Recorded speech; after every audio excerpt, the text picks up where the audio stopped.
Let's talk about the producing. Like, how long have you been doing it, and when did you get started? So I've been doing music production since like 2010. Um, I mean, I've been doing it for coming up. I mean, over 10 years now. But like, I got my start back in 2010. I initially started out doing music, so I was an artist. Okay. I was, So you were. yeah, I was rapping at one time, and then I went solely into the music production side. Got my first deal with Island Def Jam in 2011. Then that kind of went sideways, and Okay. so push forward. Definitely kept being consistent and everything, and then um, I wound up getting signed to Sony with the Orchard and everything. And then just recently this year, I actually just got my publishing deal with Sony ATV. Congrats. Yeah, appreciate it. Okay, so you got the deal as a producer though. Mm-hmm. So let me ask you this: where did the shift come in from going from an artist to saying, "I'm gonna start producing"? Because it's usually the other way around. Well, I mean, I always like the music more so than the having to write anyway. Okay. Because a lot of times I listen to songs, I'm listening for the musical side anyway. I'm not listening for the lyrics. Right. That's just me though. That doesn't mean that the song ain't good, so the song might be really good.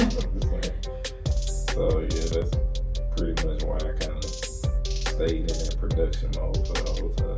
Not bad. So as far as producing, what producers have inspired you to produce? I would say biggest inspiration is definitely Just Blaze. Just Blaze. I've heard that name a few times actually. Yeah. You've heard it? Yeah, I definitely heard the music. So Blaze, I get it. Yeah. So definitely, that's probably been my biggest, producer inspiration. And then just like the old school music, like you listen to the Isaac Brothers and stuff like that. You hear the guitarist, the brother who plays guitar, I think is his name. Yeah, man. Just listening to music and growing up, like that was really That's what the love of money does. Old school musicians because they really played live instruments. That's true. Yeah. That's true. So producing wise, what would you say your style is? Producing wise, Yeah. I would say I have a lot of the Just Blaze. I have a lot of the trap sound, but more so the biggest is the EDM. I produce EDM. Really? Dang. Dang. Okay, so I rarely hear a producer say they produce. That's a hard genre. Mm-hmm. Like you hear a lot of EDM music, like in Vegas and kind of like up north, kind of. Yeah. So that's pretty cool. So what made you get into EDM? I mean, I pretty much been listening to EDM music since back in the day, since I was growing up. I was probably more so influenced by EDM music than hip hop. Not to say I wasn't listening to hip hop, but EDM music was more so something that I guess you could say made me be more focused. You know what I'm saying? Right. Because when you listen to music, a lot of people listen to music for different reasons and stuff. And I think one of the biggest reasons I was listening to the EDM sound was like, because I was trying to literally be like, this is going to put me in a mode that I want to feel more creative. I got that. Yeah. Because when I listen to music, a lot of times I listen to like soundtracks and stuff like that too. So, you listen to soundtrack music, it's just straight composition. And you can kind of cross EDM music with that type of soundtrack composition type music and everything. So, or for film scores. Okay, that makes sense. Are you from Houston? No. Yeah, so because I didn't think so. You're traveling or doing like a press tour type of thing, right? Yeah. So where have you been? I know. So I'm basically based out of Atlanta, Georgia. I'm Cool. originally from Brunswick, Georgia, where the beaches and the islands are. And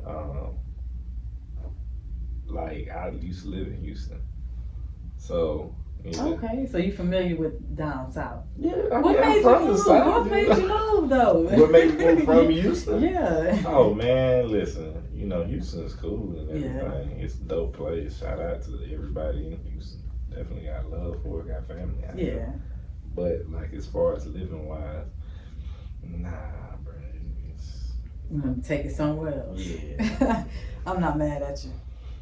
So, what artists have you worked with? Because I went to your page and you were with so many people. I was like, damn. Like, I think I even saw BET. Yeah. So, what did you do with BET? Red carpet. Nice. Red carpet event. Yeah. So basically, I done been on the red carpet interviewing a lot of these same people that you see on TV. Wow. I done worked with a lot of people, like help them push their records and stuff. Some of these people even out in Houston, before they made their transition to, you know, being, I guess, as successful as they are now. And I'm not talking about like old school rappers and stuff like that. I'm talking about more so like new school, helping them doing stuff like that. But yeah, for the most part, I don't work with a lot of different people because I stay behind the scenes mostly, Right. helping to break records and different things like that. And that's even how that came about now with Quality Control Music with QC DJs because, I recently became part of QC. Nice. Congrats. Yeah, appreciate that. On the production side, correct? Yeah, for the so DJ, that's dope. Yeah, Yeah, that's DJ dope. side, yeah. That's dope. I tell people all the time, like, I wish I could produce music because that a lot of the time that's where the money is. Yeah. Like people think they want to be the star and the center of attention, but you got to do so much. You got to constantly tour, constantly perform. You produce a couple of tracks that you could eat for a long time. Yeah. You know what I'm saying?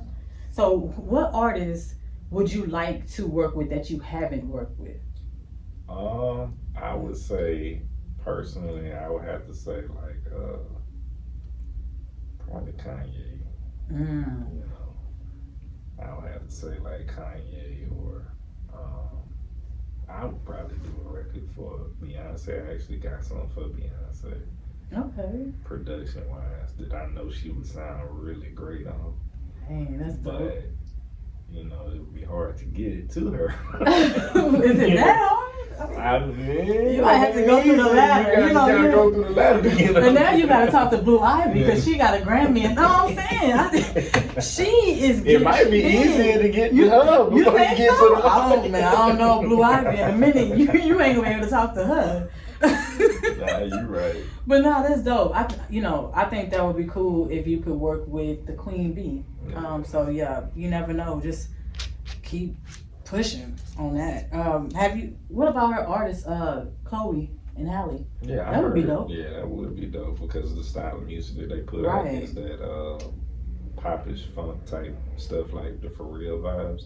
Yeah, I definitely got some records like that too. So, I mean, really, man, 2021, I'm kind of locked in because I got new situations, been networking a lot, building relationships with a lot of different people. So, I'm working on a lot of stuff, working with a lot of different situations for a lot of other artists as well too. So, yeah. That's dope because I seen you recently did something with Stunner Bam. Yeah, I just interviewed Stunner Bam. Okay, so that was an interview. I told you I have to do my research. Yeah. You know what I'm saying? So I won't be looking crazy when you come here. So how did that interview go? I haven't got to reach out to him yet, but how did that go? That interview went really dope. Okay. It actually just dropped today at 2:30.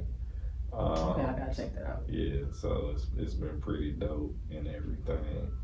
Nice. To be able to actually interview him because I heard about him prior to where he's at now.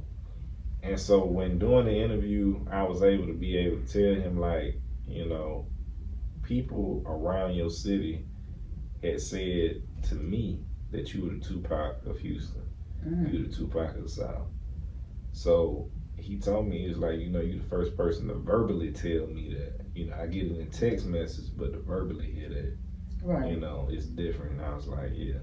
But I know, like, listening to his old music to what it is now, I asked him, I said, you know, what's the process? Because you switched up the flow. And, you know, it was a great conversation. Just because I knew enough about him to ask him certain questions that a lot of people may want to know and Right. everything. So it was really, you know, it was really dope. Okay. I Yeah, gotta check that out. yeah. I'll check it out. Um, what artists out here would you like to work with besides Stunner Band? If you haven't already got something cooked up with him. I mean, Because there's a few artists, it's, right, yeah, that's really put Houston, I would say, back on the map. yeah. You know? Houston doing it right Yeah, now, man. Y'all got the yeah. ball right now. We got You the better ball. run Megan it. holding You it gotta down run for the it now. ladies, you know what I'm Yeah. saying? So Yeah, man. I personally would say, like, I don't know, bro. Cause I know a lot of people out here too. Oh, You know, 'cause okay. I be kind of active out here, man. Mm. So I know a lot of people personally. I don't know, whoever you know, whoever I can hit the studio, you know, chop it up and want to make something happen. Cause a lot of times, you know, you can have a solid record, but the label ain't feeling it, so they not trying to push it and put the money behind it too. So you know, just it gotta make sense. That's so crazy when it comes to that because it's like the labels only will push it if they think it's a hit, but sometimes the Yeah, streets what make it? solidifies that Yeah. it's a hit. It, Uh, it's a hit and miss, and I wish I knew. I was reading or watching an interview, and they wanted to pass on Trey Songz. I think it was Atlantic, and damn it, was it Yo Gotti? Somebody helped him. They wanted to drop him though, and somebody was like, "Nah, you not about to drop Trey Songz." They was like, "Well, he got the song, but I don't think the song was gonna do anything." And I think it was his breakthrough song. And they were like, "He's different. You need to push him." And then they said, "Okay, we'll go ahead and keep him in." He really became a overnight success. But it's kind of messed up though with the label, the dialogue between the label and the artist. yeah. Like, what would you say to an artist that's wanting to go major since you've already been there and done that? Like, what would you say? What advice would you give? I mean, realistically, cause I even myself, I'm still grinding and Mm-hmm. doing certain things, but I would just say, just stay true to you, cause at the end of the day, man, you know, same thing like you saying with Trey Songz.